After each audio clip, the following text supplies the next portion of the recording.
Good morning, world. I'm Steve Rao, the host of Pod TV's World Edition. And on World Edition, we bring you great news from around the world, talk about innovation, and continue to discuss how we battle this pandemic together in the United States and around the world. We pray that you are safe this morning. Today, September 21st, is International Day of Peace, celebrated by the United Nations. President Biden is set to address the General Assembly this morning. On this day, the UN stands by peace and calls for all nonviolence and a ceasefire all around the world. The theme of this year's conference, or assembly, is recovering better for an equitable and sustainable world. During this pandemic, I want to note that 680 million doses of the vaccine have been given, but yet 100 countries around the world have not received one dose. We want to bring awareness of this fact during this pandemic as we talk about international peace. You see, this pandemic doesn't care where you come from, what you look like. It is an evil monster that's taken the lives of hundreds and hundreds of thousands of Americans and many, many, many around the world. It is an opportunity for us on this day of peace to unite around a common enemy, to celebrate our unity in achieving victory over the enemy as we are in a state of war with this pandemic. We must do this together and be striving for a world where we're all equal, where we have justice, where we can be equitable, provide opportunity for everybody. We can be inclusive, and we can have a world that is sustainable and citizens around the world who are healthier. In order to do that, as I close out, my message today is that it's very important that we have peace with each other. Stigma, discrimination, hatred are not going to do anything to help us defeat the common enemy. We must save lives, and we can do it together with love and kindness. We also must make peace with nature. Lockdowns and shutdowns and initially a slowdown of the economy has not stopped climate change, disruptive weather patterns, storms. And I do believe that it's going to take policies that are green and sustainable, ones that create jobs, that allow us to be resilient to climate impacts, and strategies that we can work on to reduce carbon emissions. That is my message today on this International Peace Day.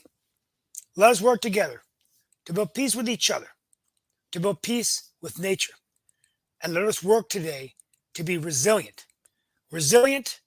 for an equitable and more sustainable world. Resilience is not only how we bounce back, but it's how we bounce forward. And we look forward to a good discussion today about these issues on this International Peace Day edition. With me, I have Mark Lee, my co-host, and others who will be joining. Thank you, Mark.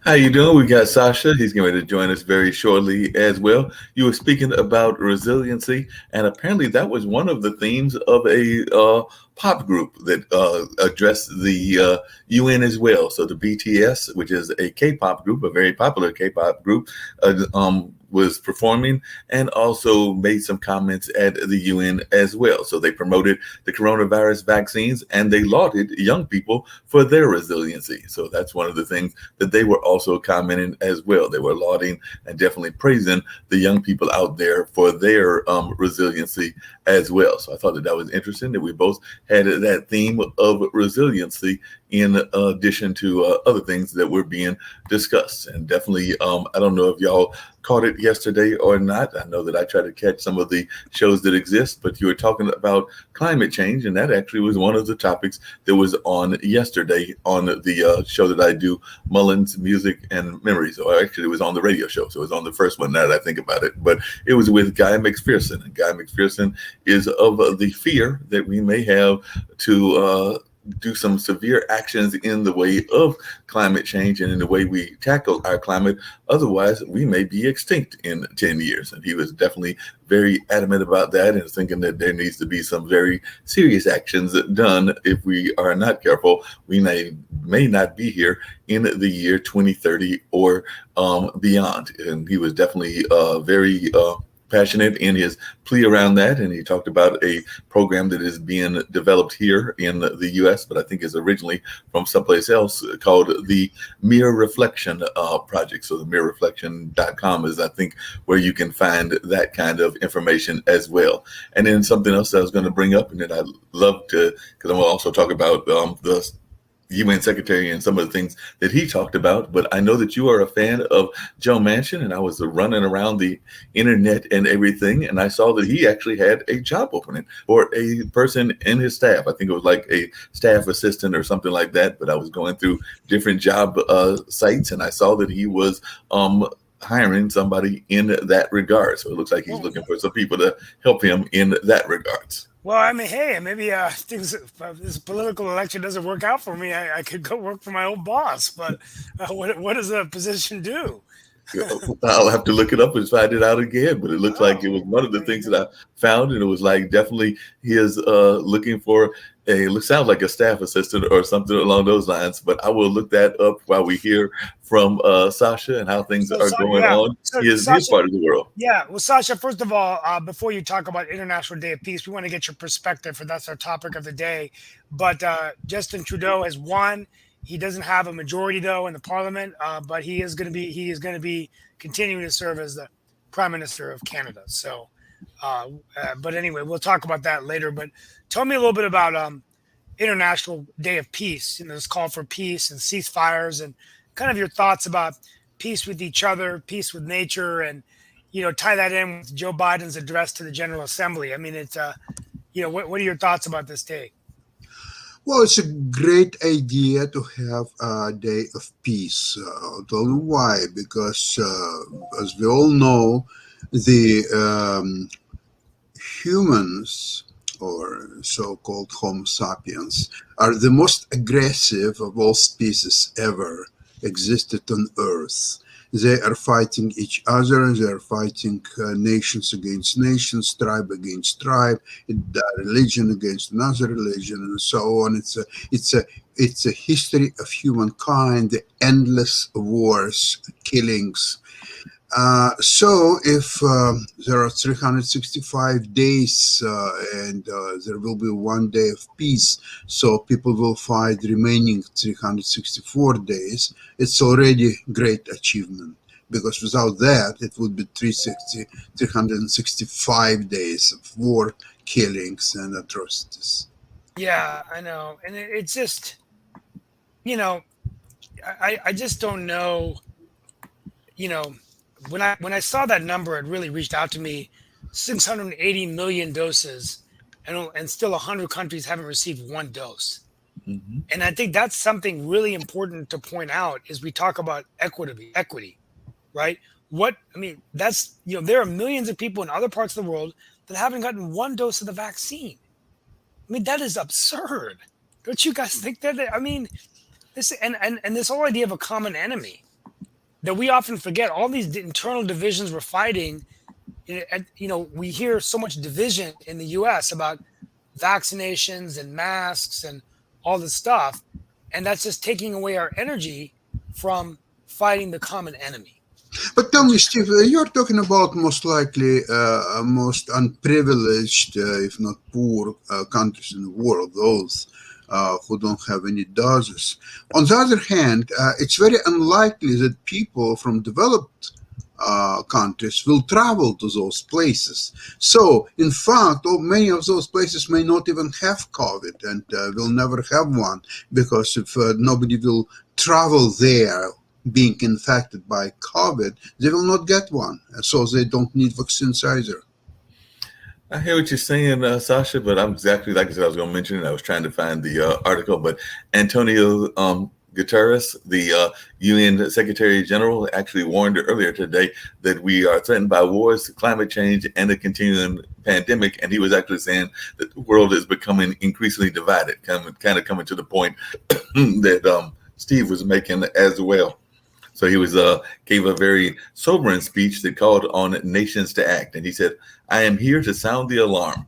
The world must wake up," and that's how he came into his opening address. And he said that the world is facing the greatest cascade of crises in our lifetime. COVID-19 has exposed glaring inequalities, he said, pointing to a surplus of vaccines in wealthier nations while poorer countries remain largely unvaccinated. A window for combating climate change, which has already been blamed for driving scorching temperatures and other disasters, was rapidly closing, he said. And peace remained a distant dream in places like Afghanistan, Ethiopia, and Myanmar. So he added that misinformation and mistrust in institutions had polarized people. And although he did not refer to the countries by name, he vocalized fear that a deepening competition between China and the United States, the world's two largest economies, would further divide the world geopolitically, calling it far less predictable than the Cold War. Instead of the path of solidarity, Mr. Guterres said, we are on a dead end to destruction. And that was actually kind of the message that Mr. McPherson was giving as well, even though his was more around the climate and everything. But what are your thoughts about this leader of the UN and some of his thoughts? Hold ourselves accountable. I don't know much about him, actually, to be honest with you. I apologize. I saw him on a news show Sunday morning, but I was so busy. Sasha, do you have any knowledge of this UN secretary? Not I at all. apologize for it. I apologize. I guess you've given me a homework assignment. I try to keep up more with world leaders, especially in my role on World Edition and some of the commentary I do. But I must admit, it's always better to just say you don't know. I'm going to research the UN secretary, and I will be able to talk about it tomorrow. I'm not going to research that topic because UN is an absolutely useless organization that has to be kicked out of the New York, United States, and just go elsewhere to do all their how to say, mindless policies and absolutely unenforceable by anybody. Because if US wants to enforce something, it will do without UN just as well. And if US is not, then there is no one can enforce anything. Okay, the United Nations was started by President Woodrow Wilson, I thought, wasn't it? No. Or who was it started by then? I it was started at the time of Harry Truman after Second World War. The first one, the League of Nations, it didn't survive rise of Hitler, and it fell apart very quickly because evidently it couldn't stop the beginning of Second World War. How can you stop when Russia and Germany want to fight? So can you stop that? Absolutely not. So in today's world, United Nations is good for nothing. There are wars and wars and wars all the time, everywhere. Starts by any country in the world who has means to do that. First of all, of course, United States. So I really understand even a reason for existence of United Nations, how it calls. Hey, Sasha, you said that it doesn't hold much water, and I can definitely agree with that and see where you're coming from that standpoint and everything. But some people are saying that it is also a major test of credibility for President Biden, who is actually going to, I think, make an address, actually maybe even making as we're speaking and everything. And he's going to be among the first to address the 193-member General Assembly. And among the last to speak will be President Xi Jinping of China, and it sounds like he's going to do his via a pre-recorded video. So he's not even going to actually come to the place in person, but it sounds like he's just going to do his via of that pre-recorded method and everything. But Steve, what is your thoughts about the fact that some people are saying that this is going to be the first test of Biden as a international leader, because he is speaking in front of a bunch of international people? Well, I think that's I made that point in my commentary yesterday, but I think that's a good segue into our discussion on this show. I do believe this is a major test for President Biden in terms of he has an opportunity. He has an opportunity to show the world what his foreign policy vision is, and that he can distance himself from an administration under Donald Trump, which was actually, reducing coalition building, focused more on the nationalistic sentiments, supporting nationalism around the world. But the challenge that President Biden has is he has to define to the world what are his strategies. I mean, there's frustration on the Afghanistan pullout with folks around the world. There's strained relations with France because of the U.S. and Australia nuclear submarine deal to counter the Chinese threats. But beyond that, there's concerns about where does he stand on the Iran nuclear deal when there's already 2,500 milligrams of uranium now that they have in Iran compared to 300 milligrams before. We knew where Obama stand on that, right? Where does he stand on Cuba, where President Obama had been investing in democracy and opening up trade with Cuba, and now we've gone back to sort of supporting communist regimes, dictatorships, right? Where does he stand on democracy in the world? What is the Biden doctrine, which says, we are going to go and defend democracy and human rights when it's in the best interest of the United States? And what I'm reading out there in the world, and I don't know, I'd like to get Sasha Starr's perspective. Some people around the world, including Germany and others, are saying the United States interest is always when it's best for the United States. And Yeah, I think that he has to. So to answer your question, it's an opportunity for President Biden, but if he doesn't change this trajectory, I think he could go down in history as the president that said, the final thing is tariffs and protectionism. So he said, he was going to reduce those, but his Buy America program has actually increased tariffs, which is actually increasing prices for consumers. So is he going to be the president that supported Donald Trump? And Sasha, what are your thoughts about what he needs to say to the world? What's the Canadian perspective on President Biden? I don't think that Canadians have any unified position on President Biden. I think that people in Canada were not very happy with previous president, Donald Trump. And so any change would be a welcomed one. Now, his actions so far are not impressive, but there is explanation. It's not just Biden issue at all. It's just an absence of any coherent foreign policy of U.S. It's because of lack of education and ability to have a credible staff who can actually promote and formulate and actually implement the sound foreign policy. So in my opinion, there is no foreign policy. People are doing once every 4 years one way of politics and change to something else. They are trying to follow the electorate who at mass. Can you imagine the people who half of the population of the United States don't have access to $400 cash in case of emergency if they need? How those people can formulate or even understand anything in foreign politics? They don't. And yet all these populists like Trump and even Biden, who is supposedly not populist, but they're all basically doing the same thing. They're trying to satisfy so-called needs of electorate and change policies and do all kind of mindless things over and over again, like recent one with France comes to mind. So it's not just Biden's issue. It's an issue of the United States for many, many years by now.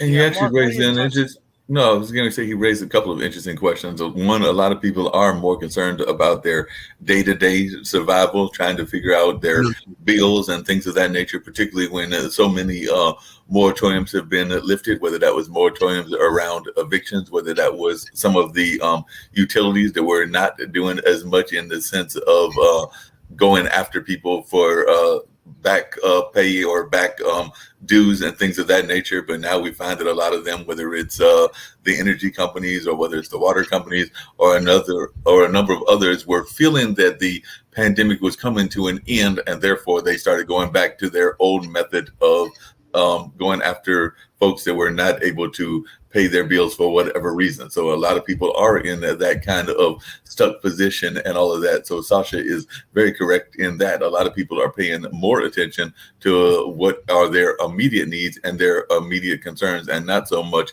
around international affairs and things of that nature. I mean, we can be worried about the conflicts in Ethiopia, Syria, and Yemen, but if they're not directly impacting us and we're not going directly to war in those countries and everything, I think that it's actually, as Sasha said, a secondary concern to a lot of people. And then along those same lines, there's also the question of trust. And I do think that that is something that has also come up in both the trust of the American people with its politicians, but also the trust of our allies as well. As a matter of fact, Charles Michel, the president of the European Council, said yesterday in a briefing at the EU mission to the United Nations that the elementary principles for allies are transparency and trust, and it goes together. And he was saying that with what he observed, we are observing a clear lack of transparency and loyalty. So it does seem like this whole question of transparency and trust is impacting both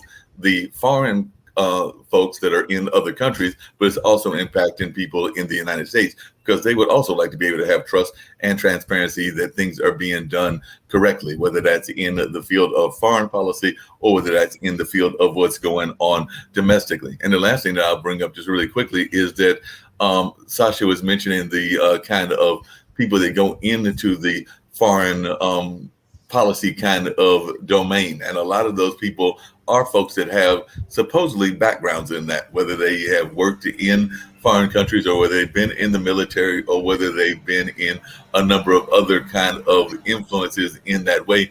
And I'm not really sure, and it might be some homework for me, as to the people that Biden appointed, what their background is and what their connections are to the foreign community. Like I said, in the past, there were people that you already knew had strong ties to the world climate and the world arena. And that's a better word, the world arena. Because like I said, when Henry Kissinger, and yes, I know I'm dating myself, but when Henry Kissinger was around, or even Madeleine Albright, we knew a lot of their history with world leaders. And I don't know about the current people, what their history is with world leaders. Do you know about the people that Biden put into office and whether they have a strong connection to the world leadership?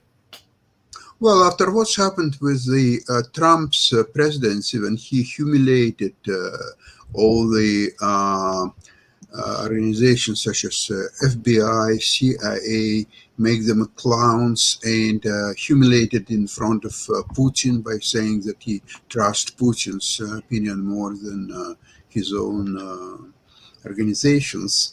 After that, there's very little Biden can do to restore trust and of even its own people. U.S. people lost trust in many of these organizations. And see, the problem of U.S. is that today it doesn't have any more established, trusted elite who can provide a sustainable foreign policy through different presidencies, or whether it's Democrats or Republicans or so on. All these elites, there is a great deterioration of the U.S. elites. People are all they want is to flip real estate and make money in bonds and stocks and M&A deals, and they just don't care so much about foreign policy. And even people who would care about foreign policy, they have very, very little knowledge and necessary experience. Some of them don't even know the geography, the history of the world, and with such a low qualified quality of people in the foreign policy departments, I'm not overly optimistic on that issue. Gotcha. Hey, Steve, one of the other things that I was curious about, and I'd love to hear your thoughts on this as well. And this is actually away from the topic of foreign policy and everything.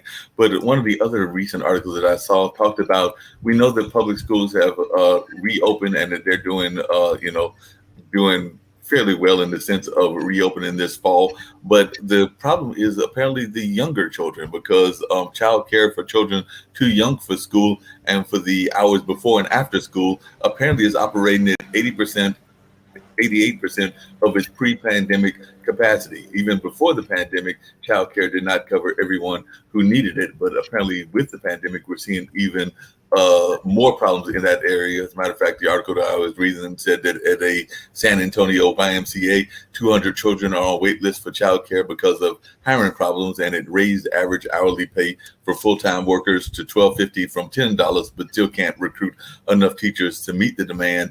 And in Ann Arbor, Michigan, the school district has announced it was shutting down its after-school programs. It managed to hire people to open at 5 of 20 elementary schools, those most in need, but that left out at least 1,000 children. And in Portland, Oregon, preschool spots are few and far between, and elementary schools are running after-school care at limited capacity or have canceled programs altogether. So it does seem like those that have younger children, and sometimes those younger children need to have that, that kind of preschool kind of thing before they go to full-time school, that the pandemic is really impacting that. Yes, and this is an issue that we have in our own state of North Carolina, and I thank former commissioner, who by the way, I'm going to be trying to bring on the show maybe after November 2nd. I'm going to get back to bringing more guests, but Jessica Holmes, former chair of Wake County Commission. Mm-hmm. And let's remember that she was a real advocate for pre-K, pre-K education and preschooling programs. And I think they started something in Wake County now under the new leadership that is focused on that. But the bottom line is that this is already before COVID, this was an underfunded part of our educational system. But the studies show that good pre-K education, both my children went to Lucy Daniels, and it was a very important formative way where they develop personalities, they learn how to read, and they learn how to interact, social skills, and this builds confidence as you go into kindergarten and those kinds of things, right? So, this is a challenge that we face, and now, Mark, you brought up a great point. It shows you things that we already had challenging. Now with COVID upon us, it's even more challenging, right? Because people don't want to have it. They don't, and then, cutting funding. I think this is a time when you need to invest in education more. That's just my personal opinion. I agree. How they handle, and I know that you don't have any kids in school, but you may know from your communication with friends of yours in your neighborhood and everything, how are you hearing that they're handling it in Canada, or are you hearing anything about this? Because I imagine it's an issue not just in the United States, but even in parts of the rest of the Western world as well. Well, school year just started about a week ago. There are no major incidents. Depends on the grades. Some of the students are required to have masks. And it's quite uneventful. There are also Zoom classes offered for those who don't want or can't attend. That's about it. There's nothing really comes to mind. And another thing that came up in the news, and I know it's been in the news for a couple of weeks now, is the Texas abortion law. And definitely, apparently, a man in Arkansas and another in Illinois on Monday filed what appeared to be the first legal actions under a strict new abortion law in that particular state. So it does look like some people are trying to find ways to fight against this law that some people feel is very restrictive. So they are saying that a Arkansas man, Oscar Stilley, who apparently is described as a type of lawyer, and it does seem like he may even be disbarred and disgraced, according to some people, but he did file a lawsuit against a Texas doctor who publicly wrote about performing an abortion to test the provisions of the law.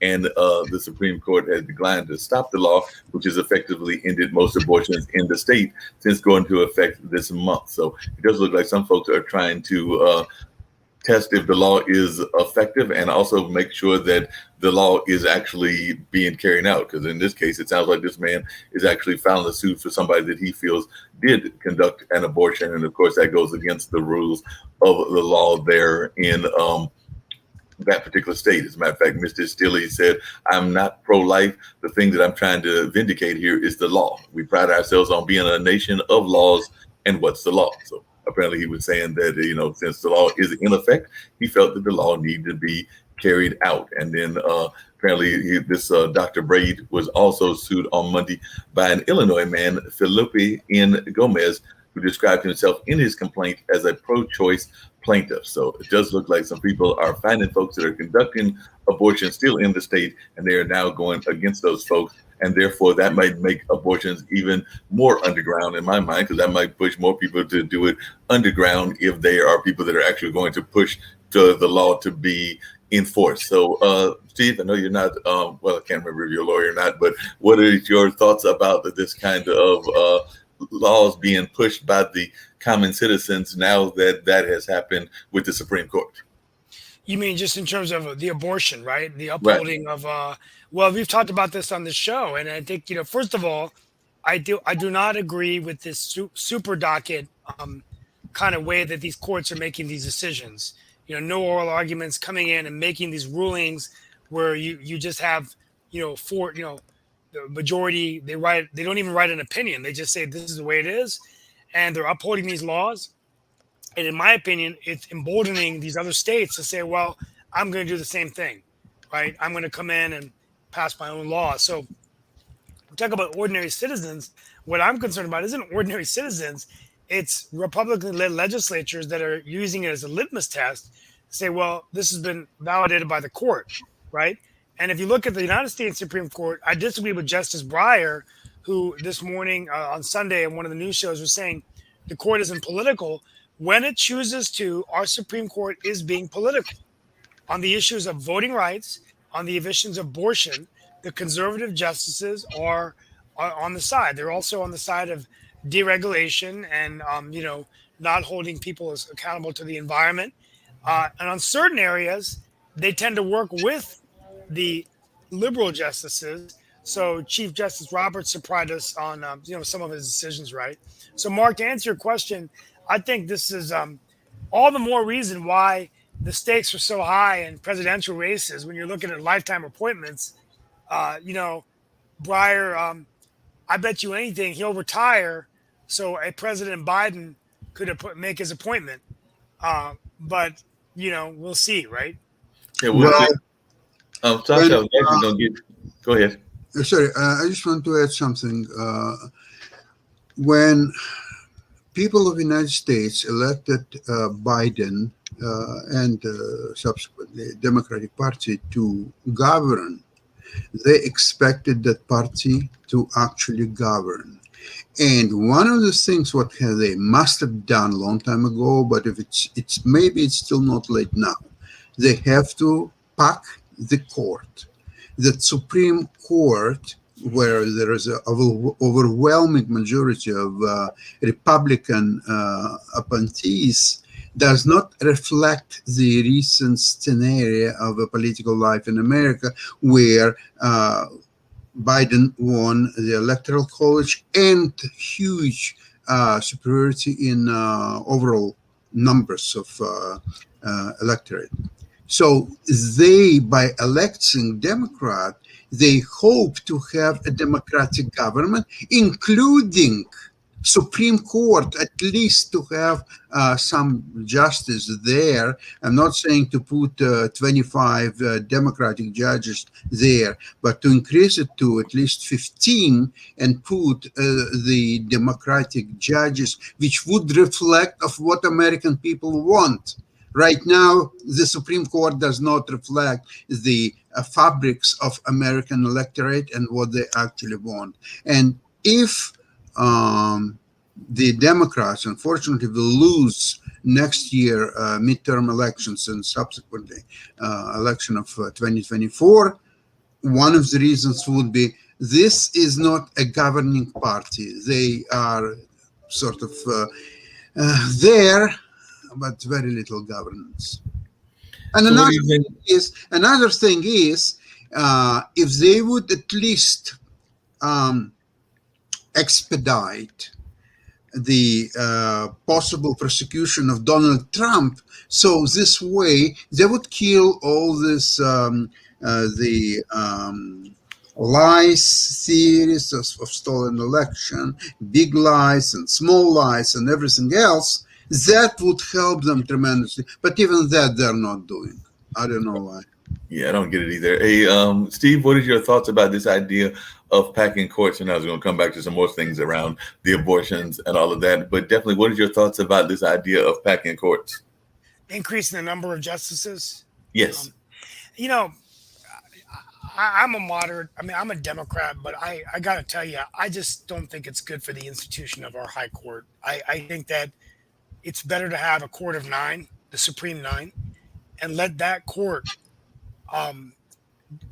be the jurisprudence of our nation. And there have been great moments of our court when you look at the history, the overturning of Plessy v. Ferguson, Board of Education, which was argued by the late Supreme Court Justice Thurgood Marshall when he was a lawyer. There's been a number of other historic cases, gay marriage, right, where America changed, the upholding of the Voting Rights Act. But, I think if you pack the courts, you'll have this never-ending process of an institution which is already political as it is, right? Then sort of being forced, well, Democrats going to win, we're going to pack the courts so we get whatever we want. And then Republican comes in, they're going to pack the courts. And, what if you had a court of I don't know how you would limit the number. I just think it's not right. And, but I'll end with this. I mean, I think that one thing I would like to see change is I think the Supreme Court appointments for life are too long. Because I believe when the founders of our country started the Supreme Court, the average life expectancy was maybe 45, 52 years old. And now it's, they can live till 85, 90 because of better health care. So do we really want to judge holding on to 85 or justice holding on to 85 because they don't want to retire because they're afraid a president's going to replace them, right? So I don't know how we handle that, whether we have to amend the Constitution. I don't know what Sasha's thoughts are and your thoughts are on that. No, Not only they don't want to retire, they also don't want to die. That's a big problem.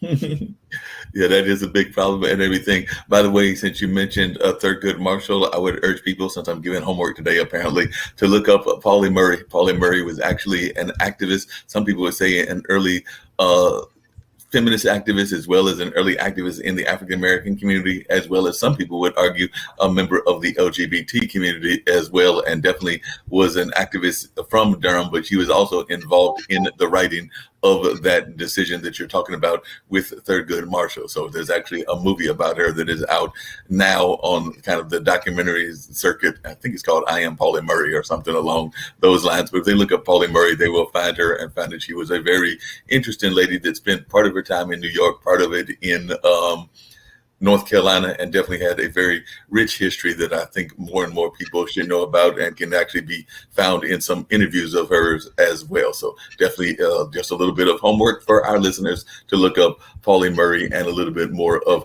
her history and things along those lines. A lot of times I was going to come back to abortion. A lot of times when we think about abortion, particularly here in the United States, we think about it as being a U.S. issue, but it's actually a world issue, because one of the articles that I was reading was talking about that in Spain, abortions are legal, but many doctors refuse to perform them. Many physicians in the country call themselves conscientious objectors and deny the procedure, often forcing women to travel long distances for one. So Dr. Mercedes Sabravella, a gynecologist in this city in northeast Spain called Zaragoza, believes it is a woman's choice whether she has an abortion. She says the right decision for a woman is always the one she wants. But as a physician in Spain, Dr. Sabravella believes she has the right to choose as well, and she has chosen not to perform abortion. So her public hospital does not perform them either. In fact, no public hospital in the surrounding region of Aragon, which includes 1.3 million people, will do the procedure. We are doctors. Our calling is as physicians, and we are here to help people live, not to decide this one lives and this one dies, is what Dr. Sobravella said. And Spain liberalized its abortion laws back in 2010, and the years before, it allowed women to get abortions in only extraordinary circumstances. But the new laws allow all women to get the procedure in the first 14 weeks of a pregnancy without restrictions. But the map of where abortions are available is drawn up less by national law than by Spain's doctors. In large numbers and across the country, doctors refuse to perform them. So it looks like even though it might be legal in Spain, a lot of the doctors are saying, no, that's okay. We're not going to do that, and things along those lines. So, and actually I'm seeing that the Supreme Court in Mexico this month, which is just below us, recently ruled to decriminalize abortions there. So who knows, we may have more people heading to Mexico as well. But the uncertainty in Mexico is whether doctors will provide the service, a question that has already been answered by many doctors in Spain. So what are your thoughts, both of you, about this being not just a national issue or a national concern, but also a world concern? And apparently some of the doctors are going like, we don't care what the rules are, but this is what our morals are saying, and therefore we are not going to do it as well. So, they're even using that term conscientious objector, which was a term that we know was very much popular during the Vietnam War by those that decided not to go into war in Vietnam. And I'm sure it was used in wars even before that as well. But what are your thoughts about some doctors that are making this decision, maybe even for the women? Well, the doctors have the rights to either perform or not to perform abortion, or like any other services as well. It's not, the pregnancy is not life-threatening situation where they would, by refusing service, the woman could die. Although possibly, if as a result of that, she will choose some illegal abortion somewhat in privacy or so on, and that may result in her ultimately death. And the doctors in this case would be at least morally responsible for that. So this is a difficult issue. There is a lot of, I think, issues involved religion and many other factors. So it's really difficult issues, and I think this is another example where women are being taken advantage of, and it's a completely anti-feminist issue ultimately. Yeah, I believe doctors could, have to, if they're asked to perform an abortion, they will. I don't, I think it's up to a woman, whether she wants it or not. So I don't know much about this issue, but, I just think it's a sensitive issue, and, it comes down to the relationship a patient has with their doctor, and the doctor has an obligation to honor whatever procedures they're being doing, and it's a tough issue. Right? Speaking of tough issues, did you look at all in today's paper, today's local paper, both the News and Observer, and I think the Herald Sun as well, but Nita Elams, who is actually a county commissioner here, and actually had an interview with her last week and everything, but this is not an issue that she brought up in the show that we did with her, because we was actually talking about immigration on that particular show. But she recently came out and shared a lot on social media about the things that she was going on with her family, because she and her immediate family have been going through the Duke Fertility Center, and she was actually revealing that she had a miscarriage recently, and was, talking about that in the context of some of her heritage as well, because she is definitely involved in the Muslim community, and was born in Canada, ironically, to an Indian father and a Pakistani mother who moved the family to the Triangle in the late 1990s for work. And apparently Nita got involved in politics after her friends had been killed by a neighbor in their Chapel Hill apartment back in 2015. And when she was elected in March of 2020, she became North Carolina's first Muslim American woman in office, but definitely she's using her platform to talk about a lot of issues around what some people might consider late life pregnancy, and the fact that she is in her late 30s and everything, and even some of the things that she's going through in the sense of in vitro and other ways of trying to get pregnant, and even some of the communications that she's had with some of the people within her culture and everything about what she was doing as well. So she's been very open about that, and I don't know if you've had a chance to read that article or hear what she is saying, but definitely, while she might have been distraught over the loss of her child, as a matter of fact, no, maybe she was distraught over the loss of the child, she's definitely being very open about what she went through and what she hopes to, still have a child at some point or another. But I was just wondering if you had heard about this or if you had followed that story at all, because she just recently came out with this, I want to say maybe earlier today. No, I don't know. Well, I pray for her. I know her father and family, and I pray for the family, and I thank her for sharing. That's all I can say. I mean, I feel bad for the family, but hopefully she'll bounce back and have the opportunity to have another child. And hope, I think it takes courage to share these kinds of things with the public, and I commend her for that.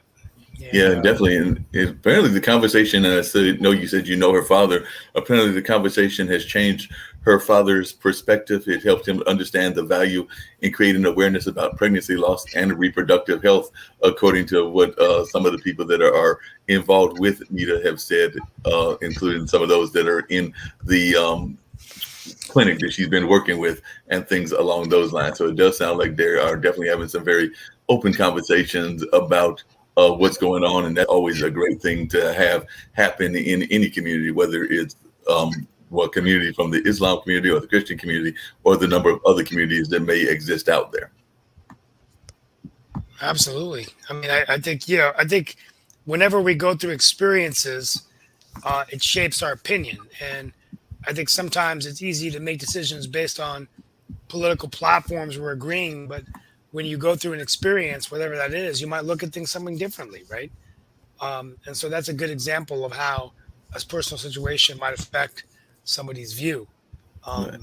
And we have to always be sensitive to learning from each other's perspectives, right? Yeah. So a couple of other things going on in the world. Number one, President Biden's increased the number of refugees coming in from Afghanistan to 125,000. There's some women now that are not being allowed to go to school. So we're seeing, once again, the Taliban returning Afghanistan back to more of an authoritarian regime. And we talked about Trudeau's re-election. And we didn't think, Sasha, Tom, while you thought he may not get re-elected, but sometimes when you're in power without the majority power, it might be hard for him to get anything done. The S&P index saw a one-day slide since May. Sasha, that's a good segue into giving you an opportunity to talk about what you're going to be talking about in your economics show, investing. Okay. Tomorrow we are going to discuss everything in details. I mentioned last week several times to sell as much as possible. And I think by Thursday, you can start buying back. You see, because of the computers, all the receptions are very compressed this time. So normally, let's see, in 1973, 74, the correction would last months, if not years. But now all events are compressed, and somehow you can have correction in a matter of a couple of weeks or even a couple of days. So if that's the case, then which is very healthy, because once the tide moves one way, it's very easy to see that, okay, it will last another, say, 2 days, maybe maximum 3 days. But then after that, the market will start going back to normal, because once the psychological fears subsided, then you will see that market has nowhere to go but up, because there's so much money around and there are no investment alternatives to stocks. No bonds, no real estate, nothing. Nothing can touch stocks, especially high-tech stocks or so on. So money will, as as people say, money moves or stocks moves in an area of the least resistance, and the least resistance is going higher. Wow. Right. Yeah.